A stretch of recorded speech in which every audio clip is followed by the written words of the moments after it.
Bismillahirrahmanirrahim. Assalamualaikum warahmatullahi wabarakatuh. Alhamdulillah, semoga sahabat beriman senantiasa dalam lindungan Allah Subhanahu wa Ta'ala dan diberikan kesehatan serta iman dan takwa. Tak lupa kita bersolawat kepada Nabi kita, Habibana wa Nabiyana Muhammad sallallahu alaihi wasallam, kepada keluarganya, para sahabat, tabi'in tabi'ut tabi'in, serta kepada umatnya yang senantiasa bersolawat hingga akhir, dan semoga kita diberikan syafaatul uzma, sehingga kita semua dikumpulkan di jannahnya, amin, ya rabbal alamin. Sahabat beriman yang dimuliakan Allah Subhanahu wa Ta'ala, kita masuk ke pembahasan selanjutnya. Wahai orang-orang yang beriman, tetaplah beriman kepada Allah dan Rasul-Nya, pada kitab yang diturunkan Allah kepada Rasul-Nya, dan kitab yang diturunkan sebelumnya. Siapa saja yang mengingkari Allah, malaikatnya, kitab-kitabnya, rasul-rasulnya dan hari akhir, maka ia telah sesat sejauh-jauhnya. Quran Surat An-Nisa ayat 136. Jika semua ini, iman kepada Allah dan seterusnya, telah terbukti kebenarannya, maka wajib pula mengimani syariah Islam, sebagaimana meyakini akidah Islam. Sebab, seluruh syariah ini tercantum dalam Al-Quran dan telah dibawa oleh Rasulullah Shallallahu Alaihi Wasallam. Jika tidak mengimaninya, maka ia kufur. Seseorang yang mengingkari hukum-hukum syariah secara keseluruhan atau sebagian dapat menyebabkan dirinya menjadi kufur, baik hukum-hukum yang diingkarinya itu berkaitan dengan ibadah, muamalah, uqubat atau sanksi, ataupun math'umat yang berkaitan dengan makanan. Allah Subhanahu wa Ta'ala berfirman, "Dirikanlah salat dan tunaikanlah zakat." Quran Surat Al-Baqarah ayat 43. Mengingkari ayat di atas pada dasarnya sama kufurnya dengan mengingkari ayat-ayat berikut. Padahal Allah telah menghalalkan jual beli dan mengharamkan riba. Quran Surat Al-Baqarah ayat 275. Laki-laki yang mencuri dan perempuan yang mencuri, potonglah tangan keduanya. Quran Surat Al-Maidah ayat 38. Diharamkan atas kalian memakan bangkai, darah, daging babi, dan hewan yang disembelih atas nama selain Allah. Quran Surat Al-Maidah ayat 3. Sahabat beriman yang dimuliakan Allah Subhanahu wa Ta'ala, dengan demikian, mengimani syariah sebenarnya tidak berhenti pada akal semata, tetapi juga harus ada penyerahan mutlak terhadap segala yang datang dari sisinya, sebagaimana firman-Nya. Demi Tuhanmu, mereka pada hakikatnya tidak beriman sebelum mereka menjadikan kamu, Muhammad, sebagai hakim, pemutus, dalam perkara apa saja yang mereka perselisihkan. Kemudian mereka tidak merasa di hati mereka suatu keberatan terhadap putusan yang engkau berikan, dan mereka menerima, pasrah, dengan sepenuhnya. Quran Surat An-Nisa ayat 65. Sahabat beriman yang dimuliakan Allah Subhanahu wa Ta'ala. 6. Kebangkitan manusia. Bangkitnya manusia bergantung pada landasan kehidupan atau akidahnya, yang merupakan jawaban atas pertanyaan mendasar tentang kehidupan ini. Karenanya, umat harus diarahkan pada akidah yang benar, sehingga memiliki pandangan hidup yang benar, dan mendorongnya berbuat sesuai dengan aturan yang muncul dari akidah yang benar itu. Pemahaman akidah ini selalu ada dalam diri manusia, umat atau kaum. Karenanya, untuk mengubah keadaan suatu kaum agar bangkit, akidah inilah yang harus diubah terlebih dulu. Allah Subhanahu wa Ta'ala berfirman, "Sesungguhnya Allah tidak akan mengubah keadaan suatu kaum sebelum kaum itu sendiri mengubah apa yang ada pada diri mereka." Quran Surat Ar-Ra'd ayat 11. Satu-satunya jalan perubahan akidah adalah dengan membentuk pemikiran yang benar dan jernih tentang akidah yang sahih, yang melandasi kehidupan dan kebangkitannya. Hal ini dapat dengan menyampaikan kepada manusia pemikiran yang benar tentang pemecahan simpul pada masalah besar, uqdah al-kubra, dalam diri manusia.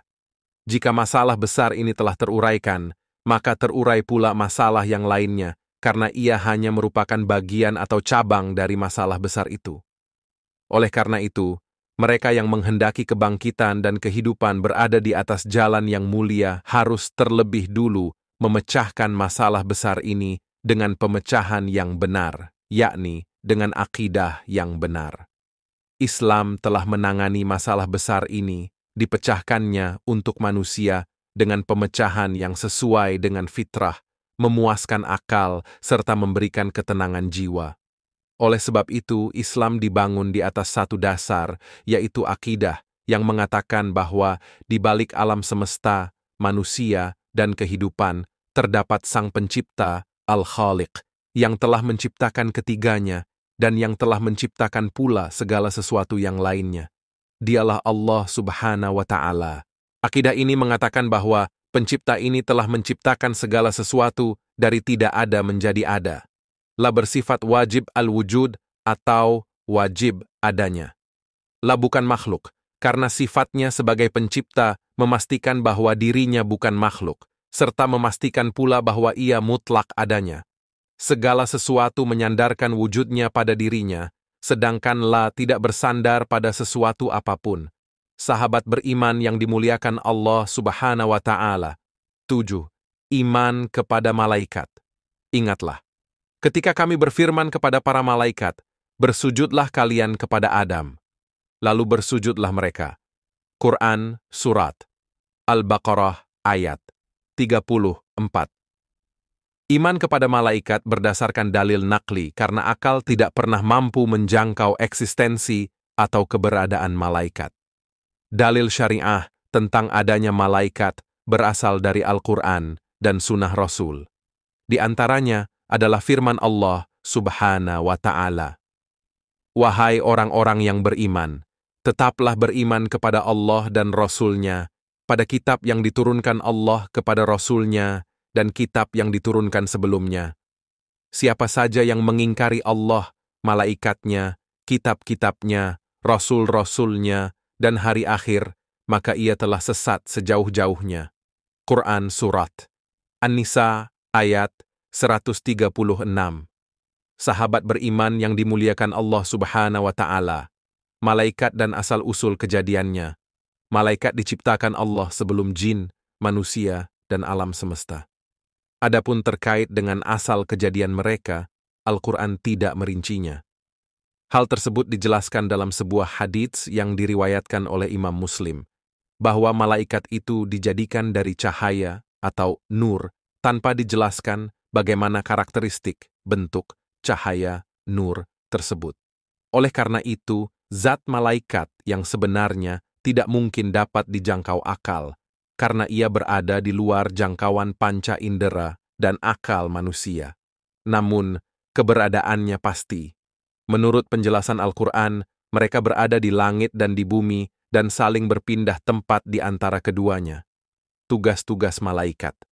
Al-Quran dan Sunnah Rasul telah menunjukkan berbagai tugas malaikat yang bekerja menurut perintah dan izin Allah untuk mengatur apa yang ada di langit dan bumi, serta apa yang ada dan terjadi di antara keduanya.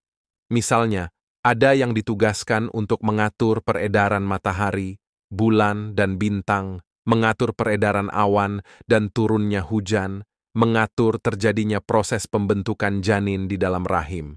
Ada pula yang ditugaskan untuk menjaga dan mengawasi setiap manusia, menghitung dan menulis amal usaha manusia. Selain itu, ada pula yang ditugaskan untuk mencabut nyawa, bertugas di jahanam dan jannah, dan tugas-tugas lainnya. Jadi, para malaikat adalah tentara Allah yang paling banyak dari segi kuantitas dan paling banyak dari segi tugas-tugasnya. Inilah tentara yang paling agung, sebab merekalah yang mengatur alam semesta dengan izin Allah. Sahabat beriman yang dimuliakan Allah Subhanahu wa Ta'ala. Tentang tugas-tugas malaikat ini, Imam Ibnu Al-Qayyim Al-Jauziyah mengatakan, Allah telah mewakilkan kepada para malaikat untuk mengatur langit dan bumi. Mereka, para malaikat itu, bekerja dengan seizin dan atas perintah Allah Subhanahu wa Ta'ala. Oleh karena itu, Allah Subhanahu wa Ta'ala di dalam Al-Quran kadang menyebutkan bahwa pengaturan tersebut diserahkan kepada malaikat, seperti firman-Nya. Demi para malaikat yang mengatur urusan alam. Quran Surat An-Nazi'at ayat 5. Kadang-kadang, tugas-tugas pengaturan seperti itu dikaitkan dengan Allah, seperti firman-Nya. Sesungguhnya Tuhanmu adalah Allah yang menciptakan langit dan bumi dalam 6 hari, kemudian Ia bersemayam di atas arsy untuk mengatur segala urusannya. Quran Surat Yunus ayat 3. Kata-kata yang digarisbawahi adalah upaya untuk menghindari salah menafsirkan seolah-olah malaikatlah yang mengatur segala sesuatunya. Lihat, Ibnu Al-Qayyim Al-Jauziyah, Ighatsah Al-Lahfan min Masya'id Asy-Syaitan, 11-125 sampai 128, dan 130 sampai 132. Katakanlah, siapakah yang memberi rezeki kepadamu dari langit dan bumi? Siapakah yang kuasa menciptakan pendengaran dan penglihatan? Siapakah yang mengeluarkan yang hidup dari yang mati dan mengeluarkan yang mati dari yang hidup? Dan siapakah yang mengatur segala urusan? Mereka akan menjawab, Allah. Lalu katakanlah, mengapa kalian tidak bertakwa kepadanya? Quran Surat Yunus ayat 31. Jadi Allah lah pengatur alam ini dengan perintah atau izin dan kehendaknya, sedangkan malaikat mengatur alam ini hanya menjalankan atau melaksanakan perintah saja. Perhatikan firman Allah Subhanahu wa Ta'ala. Jika datang kematian kepada salah seorang di antara kalian, lalu utusan-utusan kami mewafatkannya, sedangkan para utusan, malaikat kami, itu tidak pernah lengah. Quran Surat Al-An'am ayat 61. Sahabat beriman yang dimuliakan Allah Subhanahu wa Ta'ala. Ibnu Al-Qayyim lebih lanjut menjelaskan, sesungguhnya para malaikat yang bertugas dengan izin Allah untuk mengatur urusan manusia sejak terjadinya proses pembuahan di dalam kandungan sampai matinya manusia. Merekalah yang ditugaskan untuk memproses dan mengembangkannya tahap demi tahap, sampai pada bentuk manusia yang sempurna. Mereka jugalah yang menjaga ketika janin itu masih berada dalam 3 lapisan, chorion, allantion, dan amnion, di dalam kandungan. Mereka yang mencatat rezekinya, amal, ajal, sengsara, bahagia, mengikuti manusia dalam setiap keadaan, serta mencatat perkataan dan perbuatannya. Mereka melindunginya sewaktu manusia hidup, mencabut nyawanya, serta menghantarkan nyawa itu kembali kepada Allah yang menciptakannya. Kitabullah dan Sunnah Rasul menyebutkan jenis malaikat yang ditugaskan mengatur urusan makhluk-makhluk yang diciptakan. Allah telah menugaskan sebagian malaikatnya untuk membawa awan dan menurunkan hujan. Jadi malaikat adalah tentara Allah yang paling agung. Beliau lalu menyebutkan ayat-ayat Al-Quran mengenai hal ini. Baca Quran Surat Al-Mursalat ayat 1-5, An-Nazi'at ayat 1-5, Asy-Syaffat ayat 1-3. Tingkatan, tugas, dan wewenang malaikat. Mengenai tingkatan tugas dan wewenangnya, Al-Quran menyebutkannya sebagai berikut. Malaikat Jibril adalah pimpinan umum dan sangat terkemuka di antara para malaikat. Dialah utusan Allah bagi seluruh nabi dan rasul untuk menyampaikan wahyu dan petunjuk lainnya. Sangat perkasa, punya kekuatan yang luar biasa, seperti mengarungi angkasa yang maha luas hingga Sidratul Muntaha, atau berada di langit ke-7 sampai kembali ke bumi, ketika memimpin dan menuntun perjalanan Isra Miraj Nabi Muhammad Shallallahu Alaihi Wasallam. Dipatuhi oleh bawahannya, pemimpin yang bijaksana dan sangat dipercaya, Allah Subhanahu wa Ta'ala. Hal tersebut sesuai dengan firman Allah. Sesungguhnya Al-Quran itu benar-benar firman Allah yang dibawa oleh utusan yang mulia, Jibril, yang mempunyai kekuatan, yang mempunyai kedudukan tinggi di sisi Allah, pemilik arsy yang ditaati di sana, alam malaikat. Lagi dipercaya, Quran Surat At-Takwir ayat 19-21. Malaikat yang diserahi tugas mengatur pembagian rezeki semua makhluk di seluruh alam adalah malaikat Mikail, seperti diterangkan dalam sebuah hadits riwayat Ats-Tabarani dan Al-Baihaqi dengan sanad yang hasan. Ketika Rasulullah bertanya kepada Jibril apa tugas malaikat Mikail, Jibril menjawab, ia ditugaskan untuk mengatur tumbuh-tumbuhan dan hujan. Malaikat Israfil ditugaskan meniup sangkakala, Asyur. La senantiasa meletakkan mulutnya pada tempat peniupan sangkakala sebagai tindakan berjaga-jaga jika mendadak ada perintah dari Allah. Beginilah contoh kepatuhan para malaikat kepada Allah. Entah berapa juta tahun keadaan seperti demikian, namun ia tetap setia kepada tugasnya. Peniupan sangkakala itu dilakukan 2 kali, seperti yang diceritakan dalam ayat Al-Quran, ditiuplah sangkakala. Lalu matilah siapa saja yang berada di langit dan di bumi, kecuali yang dikehendaki Allah. Kemudian ditiup sangkakala itu sekali lagi. Kemudian tiba-tiba mereka berdiri menunggu putusannya masing-masing. Quran Surat Az-Zumar ayat 68. Malaikat yang bertugas mencabut nyawa, ruh makhluk hidup, jika telah tiba ajalnya, adalah Israel, seperti ditegaskan Al-Quran. Katakanlah, malaikat maut yang diserahi untuk mencabut nyawa-mu akan mematikan kamu, hanya kepada Tuhanmu lah kamu pasti dikembalikan. Quran Surat As-Sajdah ayat 21. Sahabat beriman yang dimuliakan Allah Subhanahu wa Ta'ala. Keterangan-keterangan lain didapat dari Al-Quran dan As-Sunnah, antara lain, yaitu, ketika 2 malaikat mencatat amal perbuatannya, Raqib Atid, seorang duduk di kanan dan yang lain duduk di sebelah kiri. Tiada suatu ucapan pun yang diucapkannya melainkan ada di dekatnya malaikat pengawas yang selalu hadir.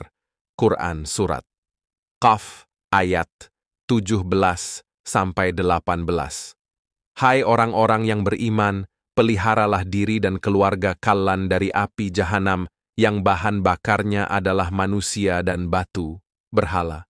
Penjaganya para malaikat yang kasar, keras, dan tidak mendurhakai Allah terhadap apa yang diperintahkannya kepada mereka, dan selalu mengerjakan apa yang diperintahkan. Quran Surat At-Tahrim ayat 6.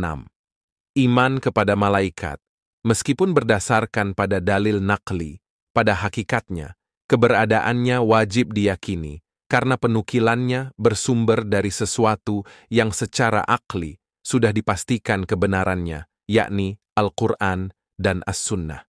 Dengan keimanan yang utuh terhadap malaikat, seorang muslim akan berhati-hati dalam berbuat, karena ia yakin sang malaikat akan senantiasa mencatat amal baik dan buruknya. Selain itu, ia pun akan lebih berani dan optimis dalam mengarungi kehidupan, khususnya dalam mengemban dakwah, karena ia yakin selalu dikawal oleh tentara Allah yang perkasa, yakni para malaikat. Wallahu a'lam bis-shawab. Sahabat beriman yang dimuliakan Allah Subhanahu wa Ta'ala. Kita cukupkan dahulu pembahasan kita kali ini, semoga bermanfaat, dan semoga menjadi ibroh atau pelajaran buat kita semua, dan menambah wawasan keilmuan kita, serta senantiasa istiqomah dalam ketaatan kepada Allah Subhanahu wa Ta'ala. Amin ya Rabbal Alamin. Saya tutup dengan membaca Astaghfirullahalazim. Alhamdulillahi Rabbil Alamin. Subhanaka Allahumma wa bihamdika astaghfiruka wa atubu ilaik. Wassalamualaikum warahmatullahi wabarakatuh. Terima kasih.